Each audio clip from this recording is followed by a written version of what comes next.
una bendición y también es un privilegio, ¿no? Un privilegio para predicar la palabra de Dios.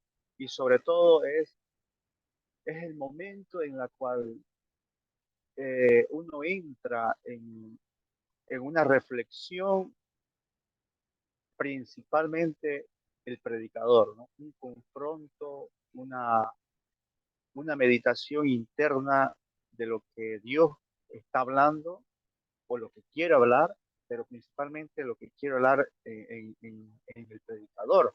Porque a veces es muy fácil para nosotros decir, Señor, dame una palabra al pueblo, pero muchas veces nosotros no pedimos una palabra para nosotros, para mí, para especialmente, ¿no? En este caso que me ha tocado predicar. Y hoy día creo que esta palabra, este pequeño mensaje, eh, Dios quiere hablar a mi vida por medio de este mensaje y sobre todo quiere edificar quiere exhortar mi vida espiritual. Y por medio de esta palabra, de esta meditación, tal vez quiere también bendecir o exhortar o llevar a cada uno de nosotros que estamos colegados a pensar un poco en cómo estamos llevando nuestra vida cristiana, ¿no? En realidad, este pequeño mensaje quisiera llevarlo a una dimensión más personal, más íntima, ¿no? Más sencilla, porque sabemos de que en este mundo, en esta vida cristiana, en el momento en que nosotros hemos aceptado a Cristo en nuestro corazón, que hemos decidido caminar por la vía estrecha, vamos a tener muchas dificultades. Y seguramente en este camino estrecho vamos a encontrarnos con otros cristianos que van a estar caminando sobre la misma vía estrecha. Y eso es lo bonito porque dice la palabra de Dios que la vía del Señor es esa, es un camino estrecho, angosto, pero no lo camina solo, sino que vamos a encontrar personas que van a estar caminando en esta vía para podernos ayudar, para podernos bendecir, para podernos, como se dice en italiano, encorajar, poder motivarnos a continuar a caminar en esta vía, dice, estrecha, porque no es fácil, ¿no? En el momento que nosotros aceptamos al Señor, nos vamos a encontrar con muchas dificultades, porque estamos saliendo de un reino que nos tenía atrapado, de un reino oscuro, de las garras del diablo, y nos hemos trasladado, dice la palabra de Dios, a un nuevo reino, a ese nuevo reino que al diablo, al enemigo, no le gusta dejarte ir así fácilmente.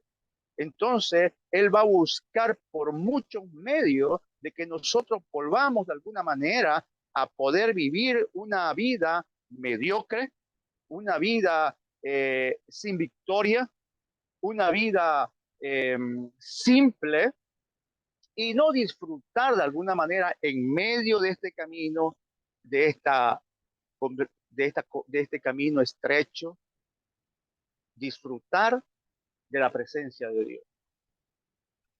Y eso es lo que de alguna manera el enemigo quiere hoy hablarnos. Dios quiere que nosotros entendamos que en el momento que hemos aceptado a Cristo, nos hemos conseguido muchos enemigos.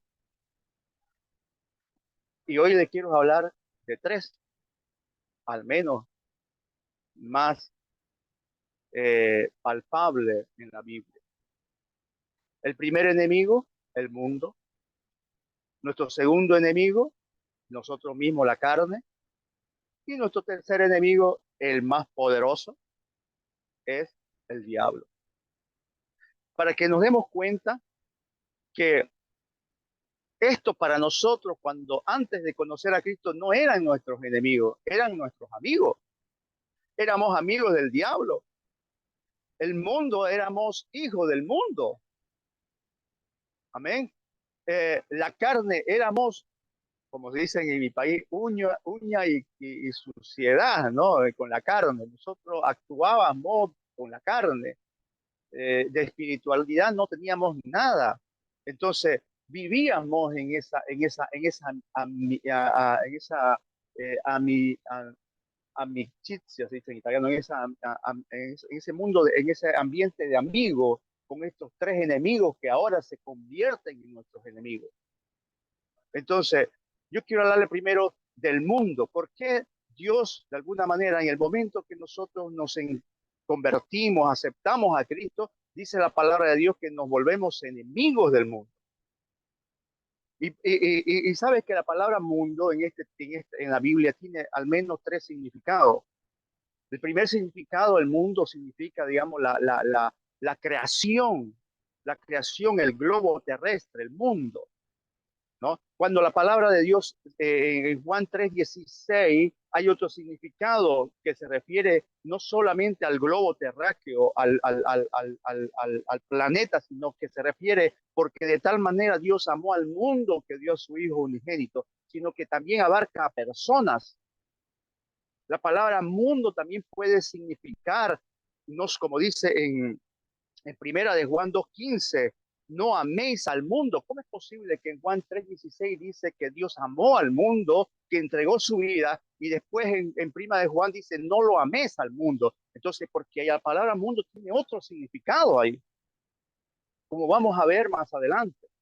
La palabra mundo significa la corriente de este mundo, los engaños de Satanás, los placeres de este mundo, la corriente que es contraria a lo que es glorificar a Dios. Sabemos de que el mundo hay muchas distracciones.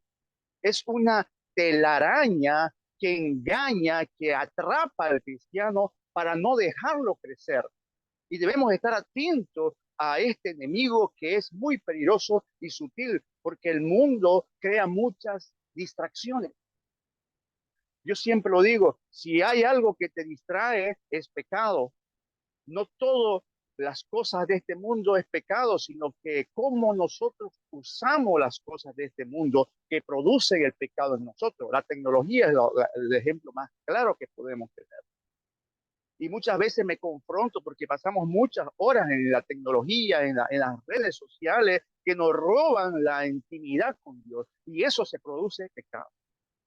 Y el diablo comienza a tejer armas, artimañas para engañarte en este mundo. Comenzamos a querer las cosas de este mundo.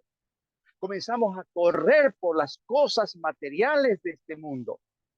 Nos aferramos a nuestros bienes materiales de este mundo. Y es interesante lo que dice la palabra del Señor en Santiago 4:4. Dice, oh alma adúltera, ¿no sabéis que la amistad del mundo es enemistad contra Dios? Cualquiera pues que quiera ser amigo del mundo se constituye enemigo de Dios. Entonces, ¿qué es lo que está diciendo? Que si tú estás teniendo amistad con las cosas de este mundo, con que amar las cosas de este mundo, te estás siendo enemigo de Dios. Dicen Colosenses, poned la mirada en las cosas de arriba, no en las de la tierra. Es importante que nosotros podamos entender que en dónde está puesto nuestro corazón. Les repito de nuevo, antes de conocer a Dios, todo esto era una cosa normal. Amábamos lo que eran las cosas de este mundo. Yo siempre lo digo, la otra vez hablaba con mi esposa y cuando hablamos de nuestra casa que hemos comprado, justamente hablaba con el pastor que hemos comprado la casa aquí en Italia, porque no queríamos pagar alquiler, pero a veces es bueno prosperar. Dios no quiere que nosotros vivamos, que seamos vagabundos, ¿no? O que vivamos miserablemente, ¿no? Pero de alguna manera las cosas materiales es bonito tenerla, es una bendición tenerla, pero si yo me dedico a querer aferrarme a las cosas de este mundo, que un día de mañana me voy a morir, no me voy a llevar un ladrillo y voy a perder la visión de lo que es agradar a Dios, entonces eso que era una bendición comienza a ser para mí piedra de tropiezo, comienza a ser para mí pecado. Si por motivo de ciertas cosas que yo me relaciono en este mundo, dejo de ir a la iglesia o mi comunión con Dios me limita, entonces estoy siguiendo la corriente de este mundo. Acá en Italia hay no lo sé cómo será en Japón, pero normalmente mi hijo está mi hija está jugaba básquet, mi hijo, y yo lo saqué de básquet. ¿Por qué? Porque los campeonatos se hacían en los domingos y en la mañana cuando nosotros teníamos culto.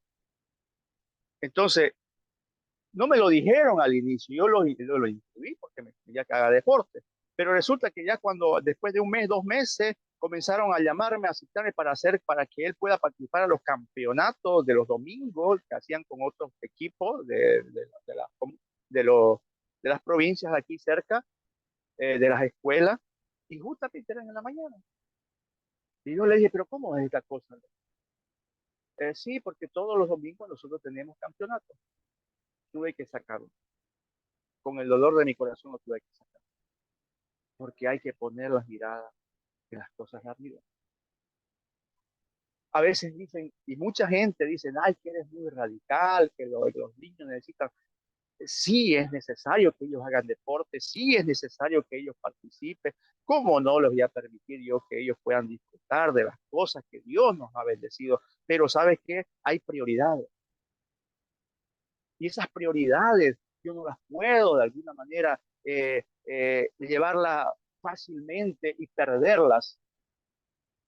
Entonces, no nos hagamos amigos del mundo, de seguir y gustar, ir al cine. A mí me gusta ir al cine, mis hijos les gusta ir al cine, pero esas cosas que de ese gusto no es pecado, sino cómo nosotros vivimos ese momento, esas situaciones, qué cosa vamos a hacer, cómo pasamos el tiempo en familia, en mirar una película, en ir a comer a un restaurante. No todo es pecado, es el mundo, ¿cierto? Dice la palabra de Dios, no lo quite del mundo, sino que cuídalo, Señor, protégelo, ¿no? Pero al cristiano está viviendo en una ambigüedad de amar las cosas del mundo y quiere también amar las cosas de Dios. Pero de ahí nos encontramos que no podemos servir a dos señores, dice la palabra de Dios. O amarás a uno y aborrecerás al otro, o amarás al otro y aborrecerás al otro. Entonces, tenemos que tener bien claro a quién vamos a agradar. Nuestro segundo, y quiero hablarle de, de este pasaje, porque es importante cómo Dios, de alguna manera, el enemigo, Satanás, comienza a tentarles con las cosas del mundo. Un día Jesucristo en ayuno, cuando inicia su ministerio, Satanás lo lleva, dice, al monte alto y les muestra esta riqueza, les muestran los reinos del mundo. El mundo quería la vanagloria, las riquezas, la fama. Si esto veramente trajera felicidad o fuera la solución a todos los problemas del hombre, muchos hombres ricos y famosos no se suicidarían. Muchos hombres ricos y famosos no fornicarían, no adulterarían, no dejarían de vivir, no entrarían en la droga. Entonces nos damos cuenta de que la felicidad y las artimañas del enemigo, pensando de que amando estas cosas del mundo, vamos a adquirir cierta riqueza o vamos a vivir al tener una felicidad, es un engaño. Es totalmente un engaño. Entonces, la segunda cosa que quiero es la carne, es esa naturaleza pecadora. Esa naturaleza pecadora que de alguna manera heredamos de la caída de Adán. La concupiscencia, teológicamente se le dice la concupiscencia. Esa concupiscencia que nosotros desde el momento que somos engendrados cargamos y vamos a tener que luchar y tener que pelear con nuestra concupiscencia, dice la Biblia, hacer morir las obras de la carne, esas obras de la carne que nosotros vamos constantemente hasta el día de nuestra muerte, vamos a tener que hacer morir de lo posible, luchar para que ese enemigo que se llama concupiscencia, que se llama carne, pueda tenerla sujetada. Y es importante porque esta carne, este yo, se levanta. Cuando menos uno lo espera, se levanta.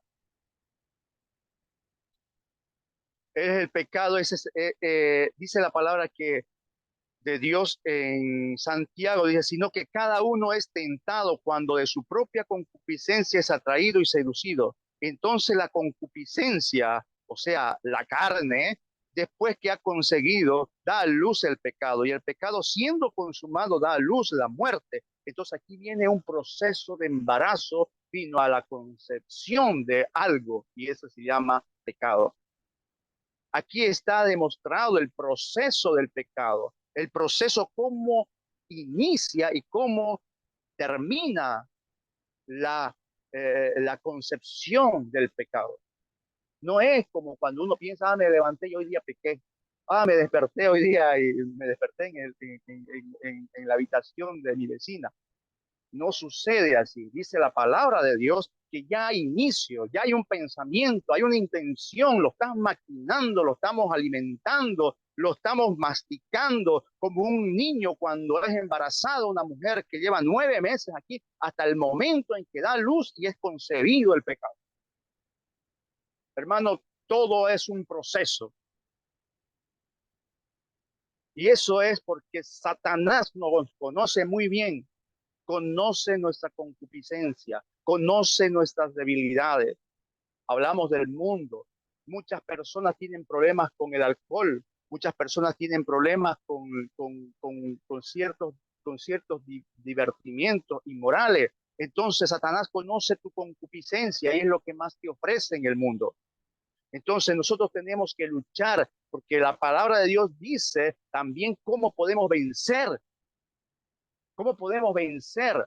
En Corintios dice la palabra de Dios, capítulo 3, versículo 16, dice, porque somos templo del Espíritu Santo. ¿Sabes cómo podemos vencer? Cuando hay alguien que vive dentro. Porque el templo tiene que habitar a alguien. Somos la casa de Dios. En una casa debe habitar. Hay una canción bonita que me gusta, que a veces la escucho en italiano, que me gusta mucho, se llama el centro de mi vida eres tú. En español sería, eh, el centro de mi vida es Jesús. Algo por ahí, yo lo escucho mucho en italiano. Pero esa canción es bellísima porque habla de que el centro de todo mi ser, el centro de la iglesia, el centro de mi vida debe ser Jesús. Entonces, ¿cómo podemos vencer? Dice la palabra de Dios. ¿No sabéis que soy el templo de Dios y que el Espíritu de Dios mora en vosotros? La palabra de Dios también nos enseña que nosotros debemos hacer morir las obras de la carne por medio del Espíritu. Entonces, la carne conoce, Satanás conoce nuestras debilidades. Es enemigo en la cual nos lleva a desear o a pecar. Y cuando yo toqué este tema de la carne, cuando habla el apóstol Pablo, después habla con frutos del Espíritu y habla de la carne, los frutos de la carne. Y cuando el apóstol Pablo lo habla en Corintios y le llama carnales a los cristianos de Corintios, le llama niños espirituales, entonces nos confrontamos en este yo, en este enemigo que se llama carne. ¿A qué punto estamos? ¿Cuál es el grado de madurez espiritual que nosotros tenemos?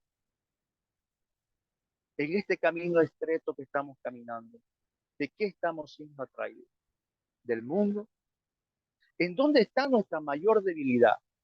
En nuestra concupiscencia definimos muchas veces, hemos definido cuáles son las cosas que más débil nos encontramos.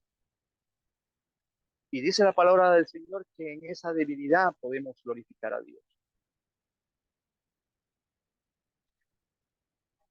Y el otro enemigo es Satanás, pero sabemos que Satanás es un Dios, es un querubín, no fue diablo siempre. Ese enemigo Satanás que tenemos es un enemigo muy poderoso, que ni tú ni yo podemos vencerlo. Es un enemigo que conoce y ha tejido esta telaraña del sistema de mundo. Es el que conoce nuestra concupiscencia, que desde niño nos ha mirado y nos ha observado. Él conoce cada deseo carnal que podemos tener. Satanás es tan poderoso que se enfrenta y ha tejido. Imagínense, yo quiero hacerlo reflexionar. Mire, en la palabra del Señor, en primera, en Efesios 6:12 dice, porque no tenemos lucha contra sangre ni carne, sino contra principado, contra potestades, contra los gobernadores de la tiniebla de este siglo, contra huestes espirituales de maldad de las regiones celestes. Por tanto, tomad toda la armadura de Dios para que podáis resistir en el día malo, habiendo acabado todo, estad firme. En otras palabras, mire, después, leamos Colosenses, dice Colosenses 1:15 al versículo 16, dice, esa es la imagen de Dios invisible. ¿Quién es esa imagen? Jesucristo, el primogénito de toda creación, porque en él fueron creadas, dice, todas las cosas, las que hay en los cielos, las que están en la tierra, visible e invisible, sean tronos, sean dominios, sean principados, sean potestades, todo fue creado por medio de él y para él. ¿Qué es lo que estoy leyendo? Lo que estoy diciendo es que Satanás es tan poderoso que lo que el apóstol Pablo escribe en Colosense era antes de la caída del hombre, que todos estos potestades, todos estos tronos invisibles e invisibles eran creados y fueron creados para Cristo. Pero después de la caída, el apóstol Pablo en Efesios habla de que estos tronos ya son ocupados por otros. Ahora, tú y yo, ¿a quién queremos sentar en estos tronos y en estos principados? Nosotros tenemos la autoridad por medio de Jesucristo de poder decidir a quién vamos a sentar en estos tronos y en estos principados. Porque nuestra lucha no es contra carne y sangre, sino contra principados y potestades, dice la Biblia. Pero esas potestades y principados eran tronos que en la cual nosotros podíamos decirle a Satanás, tú no te sientas ahí, sino que eso le pertenece a Cristo. Es a Cristo que debemos sentar en todos estos tronos, pero solamente, yo siempre imagino, no está escrito en la Biblia, pero siempre imagino a Adán y a Eva antes de la caída, que no, estos tronos ya estaban creados, todo era Cristo, porque ellos eran santos, solamente vivían en una dimensión de santidad que no podía sentarse en ningún otro ser si no sea Cristo en estos tronos. Pero resulta que después cambia. Resulta que ahora esos tronos, esos principados, estas huestes de maldad, estos que antes comenzaron a tejer, comenzaron a gobernar este ambiente, este universo invisible, que ahora nosotros tenemos que luchar contra todos ellos para destronarlo y poder sentar a Cristo. Por eso es que el apóstol Pablo nos enseña que nosotros tenemos que amar a nuestros enemigos, porque no son ellos los enemigos. En realidad, el enemigo son esos principados que ellos han sentado en sus vidas, que ellos, sin conocer a Cristo, han sentado y han adorado a esos principados y a esos potestades, porque la lucha no es con ellos, sino con esas autoridades que ellos han permitido que se sienten y los gobiernen. Pero nosotros no podemos dejar que esos principados se siente un demonio, sino que sea la autoridad y el trono de Cristo. ¿Cómo podemos nosotros decirle a un principado? Porque dice la palabra de Dios que Dios los exhibió públicamente y en Cristo somos más que vencedores. Y por la muerte y resurrección de Cristo, nosotros somos más que vencedores, porque hay victoria en Cristo. El centro de tu corazón está Cristo. Y este es el, dice la Biblia, someteos pues a Dios y resistid al diablo y huirá de vosotros. Acercaos a Dios y él se acercará a vosotros. Pecadores, limpiad las manos y vosotros los de doble ánimo, purificad vuestro corazón. Y veremos que en esos tronos desaparece toda hueste de maldad. Dice la palabra de Dios que son mucho más fuertes el que está en mí que el que está en el mundo. Dice la palabra de Dios que el profeta Elías le dijo a su siervo, Señor, hazle ver con ojos, hazle ver que son mucho más los que están con nosotros que los que están ahí. Esa es la verdad, que son mucho más los que están con nosotros. Dios está de alguna manera llevándonos a entender de que de alguna manera, de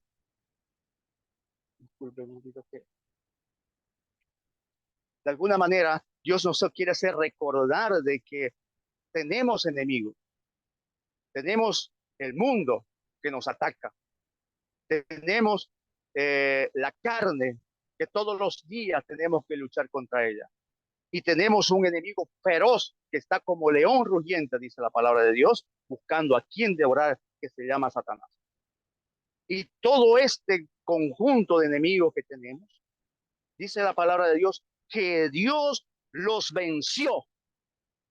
Jesucristo los venció. Y qué gran victoria tenemos en Cristo Jesús. Pero ¿sabe qué, hermano? Dicen por ahí una historia que un día Satanás tocó la puerta de la casa de un cristiano y dice que este cristiano le dijo a Jesucristo, Señor, abre tú la puerta. Y cuando Cristo abrió la puerta, Satanás dijo, me equivoqué de casa. ¿Quién vive en tu casa? ¿Quién vive en tu casa? Hermano, cuando venga Satanás a tentarte, cuando venga el diablo a quererte decir que no hay perdón para ti, recuérdale que dice la palabra de Dios que si nos arrepentimos, que si confesamos nuestro pecado, Él es fiel y justo para perdonarnos. Hay remedio para el pecado. Aunque si somos cristianos, aunque si cometemos errores, Dios ha proveído, ha proveduto, como se dice en italiano, ha proveído la solución a eso. Y es interesante porque Dios no nos ha dejado solo, dice la palabra. Tenemos al Espíritu Santo que nos da convicción de pecado. Tenemos al Espíritu Santo que nos convence de pecado. Tenemos al Espíritu Santo que nos ayuda a adorar a Cristo, porque sin Él no podemos adorar a Cristo. Y tenemos al Espíritu Santo que nos enseña a conocer más su palabra y a poderlo adorar con más conciencia. Hermano, hay enemigos, es indiscutible.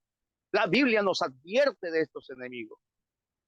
Vamos a tener al mundo. Todos los días las leyes están contra las cosas de Dios. Y esto es el mundo. Todos los días vemos noticias del mundo que está, las leyes de este mundo, de este planeta, de estos sistemas del mundo. Hay muchas, se están limitando muchas cosas. Pero es por todo, es porque tiene un propósito y Dios tiene el control de todo. Tenemos al enemigo de nuestra carne, que es el más, uno de los enemigos peligrosísimos. Nuestra concupiscencia. Yo siempre, los errores que he cometido, por eso le digo, Dios me habló, Dios me habla y me vuelve a exhortar, porque una de las cosas en la cual yo, de alguna manera, me tropiezo y yo soy débil, y lo reconozco, débil es en el carácter que Dios quiere formar en mí. Yo creo que Dios, de alguna manera, tal vez Tú dirás, el mundo, yo no tengo atracción del mundo, tal vez. Vamos a ver, veamos los frutos del Espíritu, veamos cómo anda el carácter de ti, veamos cuánto tú estás de alguna manera esa concupiscencia destruyéndola.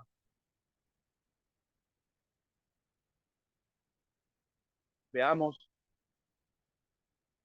cómo está nuestra comunión con Dios, cómo está. Entonces, Satanás pensó haber vencido a Cristo.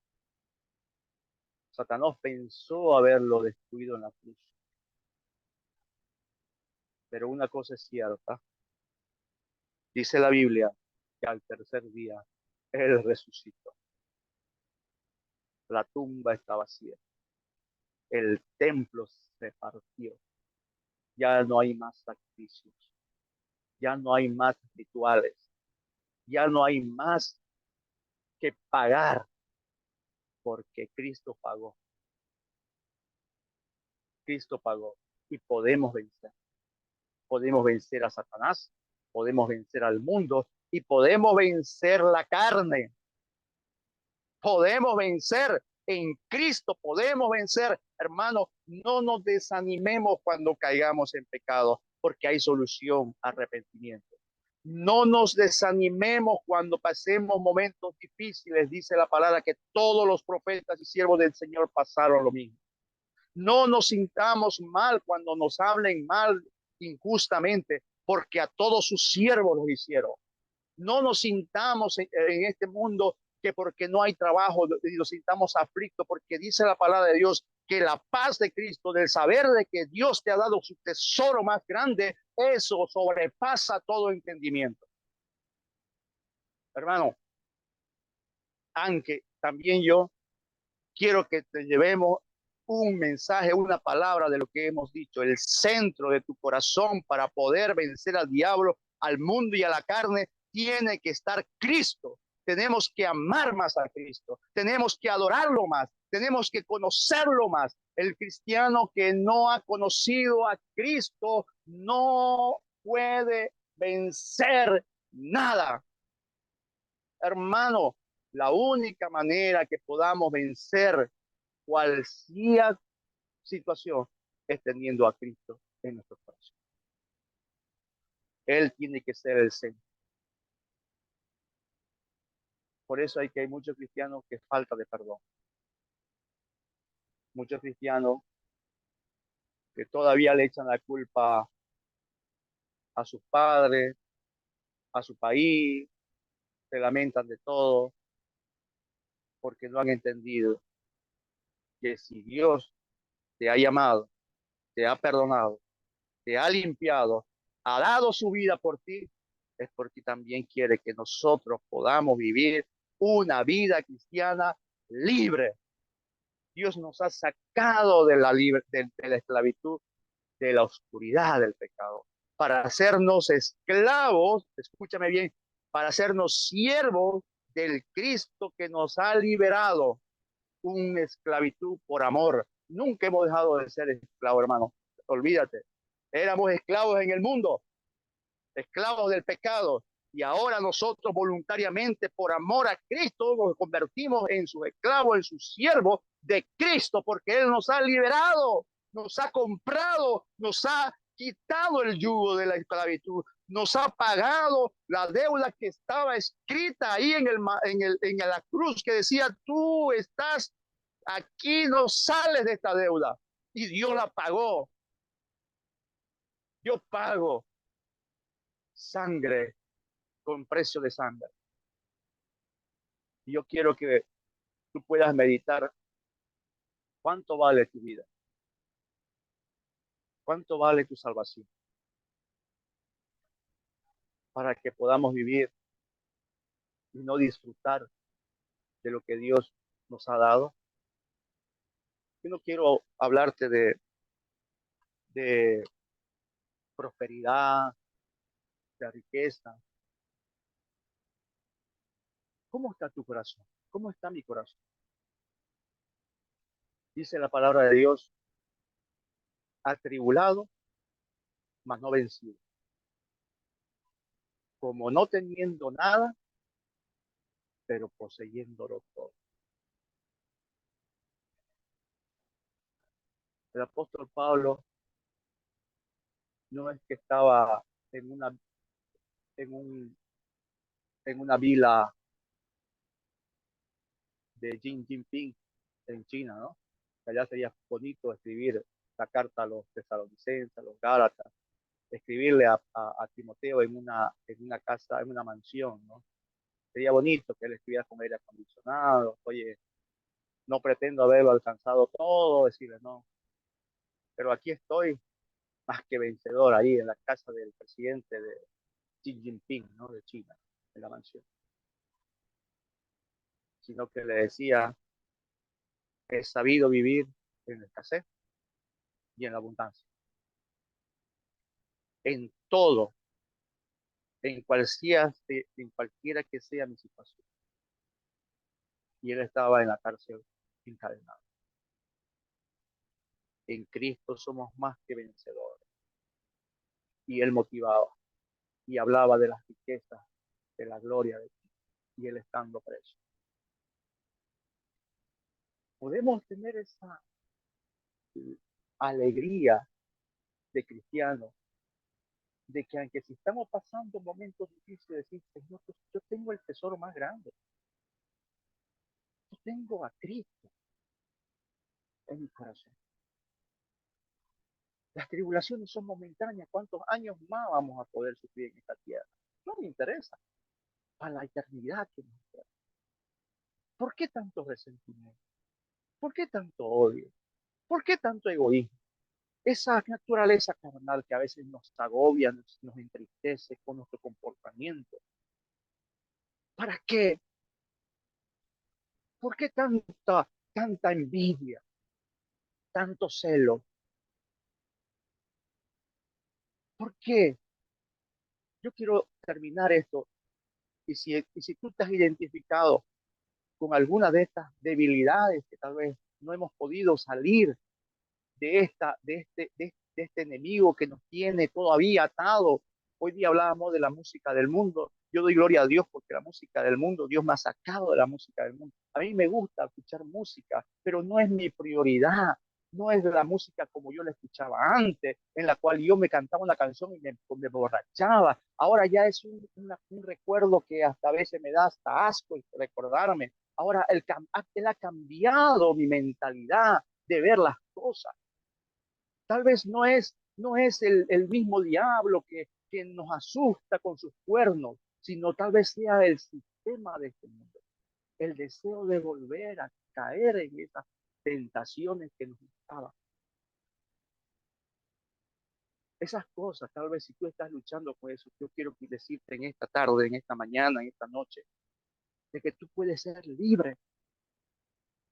Hoy Dios te quiere liberar, quiere que tú vivas una vida libre, sin tener que estar protegiéndote y asustado de poder vivir y caer en esa tentación, porque no, tú no apartienes a eso. Tú no tienes nada que ver con eso. Lo único que tú tienes que tener es el anhelo de seguir adorando a Cristo. Yo quiero orar contigo. Si me permite, pastor, un minuto. Señor, en esta tarde, en esta noche, reconozco que en algunas áreas de esta mi vida, Señor, hay ciertas ligaduras que todavía me tienen atado o atado, que todavía no soy completamente libre, como dice tu palabra, si el Hijo nos libertare, seremos verdaderamente libres. Señor, yo siempre te he aceptado, yo creo en ti, creo en tu resurrección, creo en tu victoria, pero todavía continúo luchando con algunas áreas de mi vida. Señor, yo confieso y me arrepiento porque tú lo has dicho. Quien confiesa y se arrepiente, tú eres fiel y justo para perdonar. Si hoy día con todo tu corazón tú le pides perdón al Señor y te arrepientes con todo tu corazón, Él te ha perdonado. Y cada mentira que te dice el diablo, que tú no puedes salir de esa situación, es simplemente mentira. Y haz como dice ese cristiano. Dile al Cristo que abra la puerta de tu corazón y le responda a quien te está tocando. Y él va a bajar la cabeza y huirá, y huirá. Gracias, Señor. Gracias por este tiempo. Yo te agradezco. Bendice la vida de mis hermanos. Y sobre todo, Señor, gracias porque una vez más me recuerdas mis debilidades, mis luchas y también mis victorias. De dónde tú me has sacado y cuánto camino estamos haciendo juntos. Porque sin tu mano sería un fracaso. En el nombre de Jesús. Amén.